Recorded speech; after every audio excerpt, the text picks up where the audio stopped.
Hi! Oh. Hi, this is Ariel. Bonjour! Welcome to my channel where we make fun costumes and weird stuff. As you may know, I am going to the World Cosplay Summit in Japan in a few weeks to represent France at the biggest cosplay competition in the world in Japan. Ladies and gentlemen, welcome to the World Cosplay Summit 2021! A few bumps on the ride, but it seems we're still going.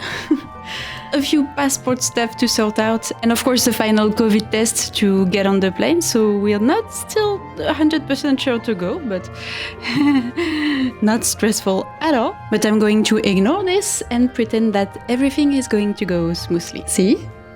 So during the trip there are a lot of activities to go to and some cultural exchange stuff. And we are also supposed to wear costumes, different ones from the competition. Cosplays from anything from the Japanese culture, but we don't have anything. The Sailor Moon stuff is for the show, and the cat-size costumes are... Ooh, they stick to each other. Anyways, everyone is telling us that the heat is going to be awful, which according to the weather app is kind of better than here. But still we need costumes that are light and breathable and comfortable, and also not too big because the suitcases are going to be a challenge. So we need costumes that can be done quickly, that are comfortable, that are small, that are breathable, and are from Japanese pop culture. So I know it is the case for a lot of people, but a good chunk of the lockdown was spent playing a certain game. It was nice and pleasant and not too challenging, and it made capitalism seems cute and fun, which is not. It's really not. It's awful. But it had cute animal characters. So let's try to make something from this universe. I will make the two most famous characters, but make them human and in summer clothes. Still 35 degrees, but we are going to work. Déjà!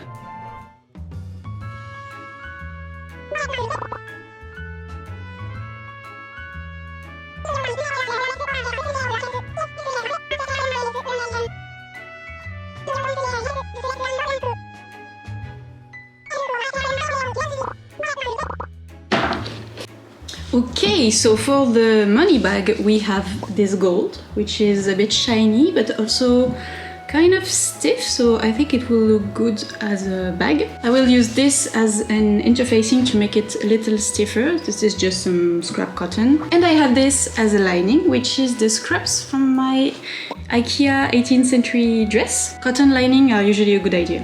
For the drawstring I can make something out of this, which is just some twill tape. And for the little star, I don't know yet. Should I use this gold? It's still kind of different as the main one. And this is a scrap, and I had already added this is a fusible interfacing to make like appliques. It's very useful. The other choice is this scrap of leather, which is actually closer to the reference. Now that I see it. Okay, but I only have this. And for the second bag, I will be using this old t-shirt and this as a bias on the side. But since the color is very close, I think I'm going to add a layer of organza like this. It should be fine.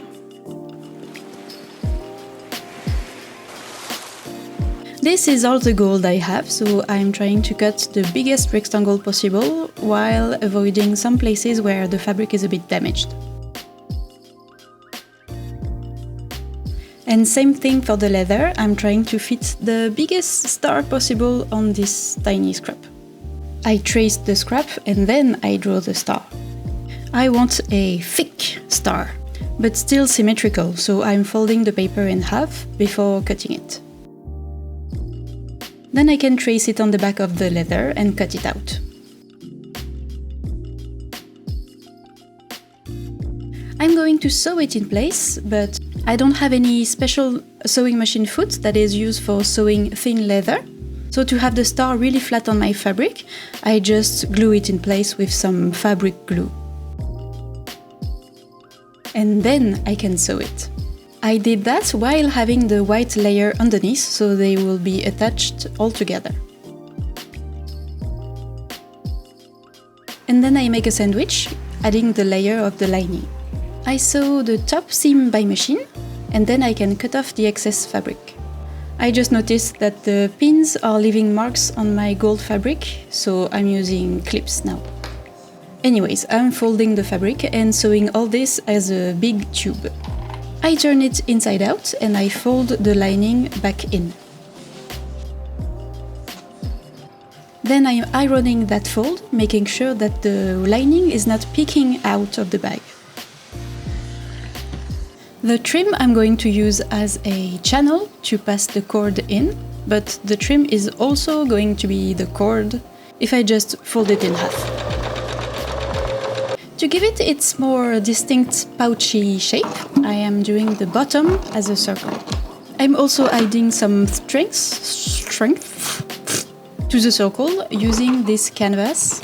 If you remember, this was to make my Britney Spears hat. It is a canvas that I soaked in wood glue. I used the clips to attach them to the bottom. The folds are not exactly right, but that's okay. And I didn't film it, but I added a circle of lining later by hand, on the inside. I want a strap to use this as a handbag, so I took 2 small buckles and cut 2 tiny pieces from the leftover leather, and I attached them to the bag with rivets.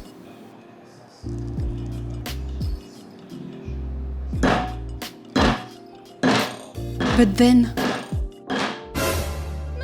I hit the buckle part with my hammer, and it cut through the leather and also through the fabric. I did not expect this. So I cried for a minute and then I cut the rivet out. I repaired the cut fabric with some tiny zigzag stitch. It's not a big deal, it's going to be underneath the leather thing. And then I carefully put another rivet.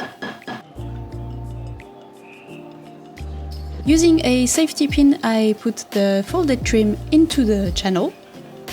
And to use this bag as a cross shoulder bag, I added a strap. This is a leather strap from an old bag.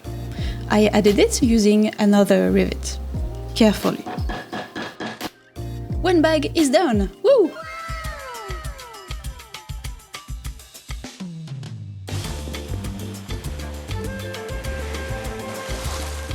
The second bag is going to be a leaf. This symbol is everywhere in the game. I'm drawing the rough shape in paper, cutting it out, and realized that it was a bit too small. The reference is always a cell phone. Let's be honest, if a bag can't hold a phone, you're not going to use it. So I redrew the shape, but make it a bit bigger. I also decided against that round hole that you see. This will make the bag a little less useful for me, so I'll just make this as an appliqué. So it is 4 layers: the lining, the cotton backing, the green jersey t-shirt, and the organza. And cut the sandwich. To make all those layers stay together nicely, I'm just kind of quilting this piece. I think it adds a bit of nice texture, kind of like a real leaf, no? I took out my other smaller sewing machine for this step because it is slower, and the other sewing machine is basically a 50s tank.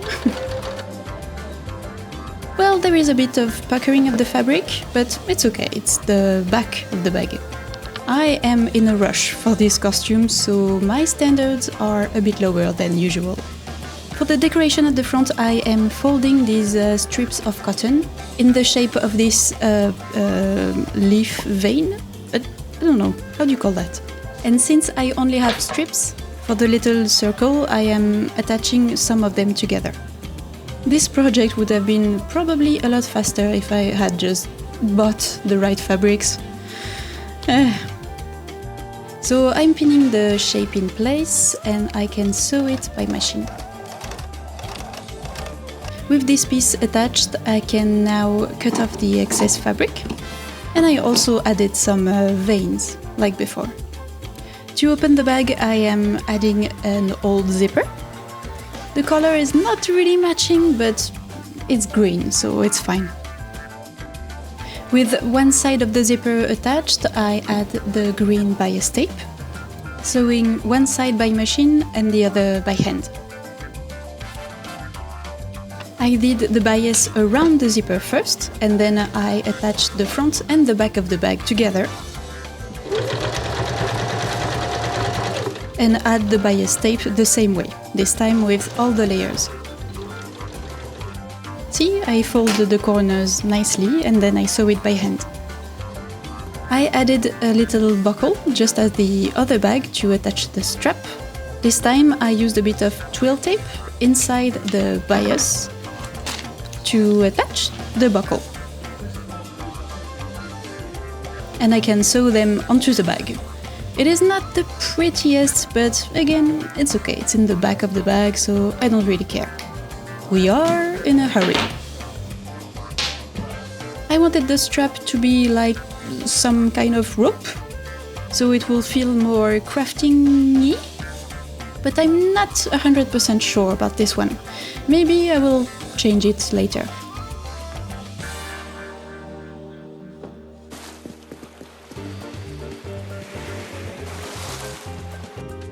So for the shirts, I really don't have time to make new shirts. So I have these old shirts that I kept from a cousin emptying the house. There is a white shirt with green leaves and there is a pink shirt with white leaves. So I'm taking this one for the green leaves. It's not really white, but I think they look okay. And for the pink shirt, I have to try to dye this. Hopefully this is 100% cotton, maybe. Yeah, I checked, 100% cotton. And I have some red dye, so if I don't dye it too much, it should end up pink. We'll see. The temperature was still 35 degrees, so I was thrilled to work with boiling water. Anyways, I added the water, then salt, then the dye. Just a little bit of red, so the shirt will end up pink, hopefully. And it made me realize that there is no light red color, it's just pink. Light blue is still considered blue and light green still green, but light red, it's pink. I guess light black is gray and maybe dark orange is brown? No, not at all. Anyways, let's dye this shirt. As expected, the cotton is taking the dye really well, so that's cool. The stripes are still more visible than I thought, but it's okay, I can work with this. And I messed up and made some spots on my white tank top, so I just threw it in the bucket. It is a blend, so it didn't take the dye as well as the cotton. And I remember that I had some marks of white paint on it. So I guess it is my painting top now. So these shirts are a bit big, so I'm just taking the side seam in a little, so to make them smaller. I do that on the side seam and sleeve seam together, so it will be easier. And also there is a tiny bit of yellowing under the arm, which is something that happens a lot with white shirts. But with this reduction, I'm just taking the yellow out. And I also chopped the sleeves off. And I serged the edge to protect it, because this is going to be machine washed.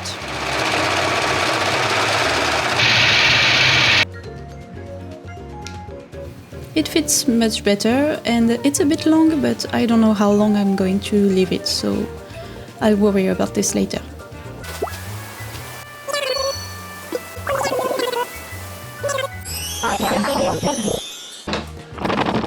My plan for the motifs were to make stamps.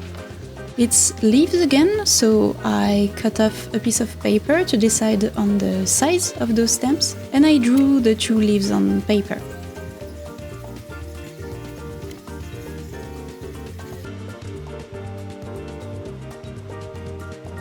I transferred my drawing on some EVA foam. This is a high density foam, so it's not too squishy. And then I cut them out carefully, especially in the corners, with an X-Acto blade. The stamp needs a rigid backing, so I took the cardboard from an old notebook. And I glued my leaves using some contact cement.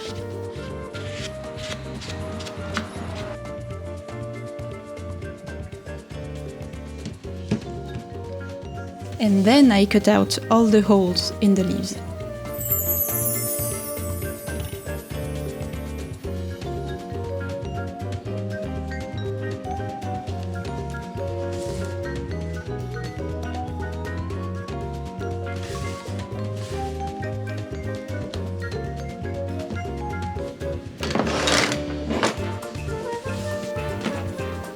As the color, I used some fabric paint that I diluted a little bit because it was too thick.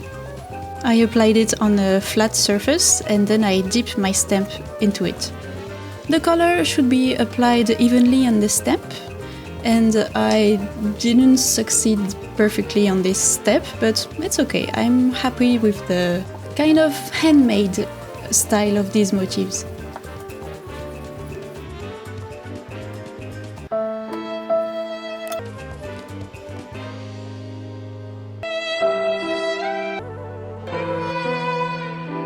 I also tried using a foam paintbrush to apply the color on the stamp, which I think made it a bit better. Wow. And I did all this until I was happy with the amount of leaves I had on the shirt. In retrospect, I think I should have added more, but it's still cute. I like it. For the pink shirt, it's basically the same steps.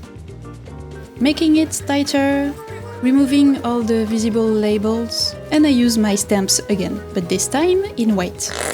I didn't have fabric paint for this, but I used some acrylic paint and I added some fabric medium. This stuff really helps turning any paint into something that is good with fabric and that is still nice and flexible. And also it helps keeping it in place for the washing machine. I could then dab this mélange on my stamp.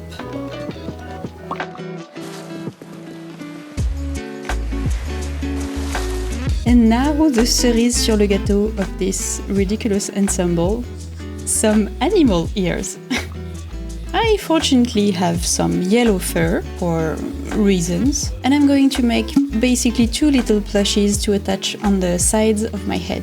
The rough shape of a dog ear, so I just traced some oval on the yellow fur. And I cut them using an utility blade. This really helps cutting up this fabric without cutting too much of the fibers. It really reduces the mess that you have when you cut it with scissors.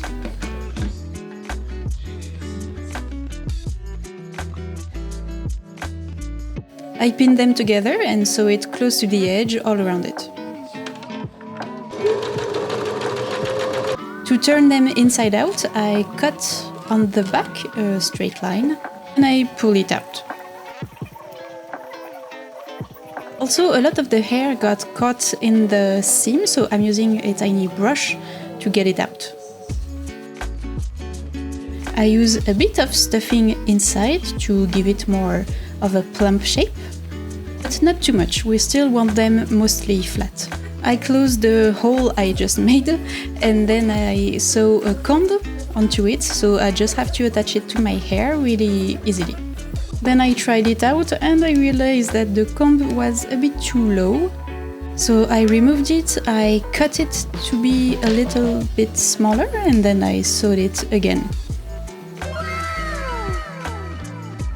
The other set of ears, I'm going to make it on a headband and I will make them in black because even if it's not exactly the colors of Tom Nook ears, Beryl has black hair. Bonjour. So I think it's going to look better on her. And it's also an excuse because I don't have brown fur. I cut a little piece of pink felt for the inside of the ear and it can be sewn by hand with some pink thread. I can then sew those ears together and I will attach them to the headband using a strong black thread. as a final touch, I just took a red ribbon and I sewed some real bells on it. So it will make a cute noise when I move. I am probably going to regret that.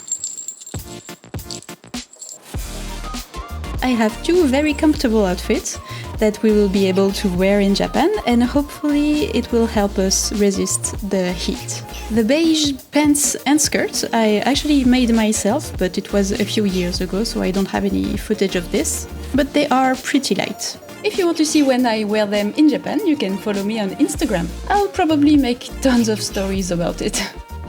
Thank you so much to my Patreons and the channel members, and also to everyone watching, because I really enjoy making videos and you help grow this channel, so thank you so much.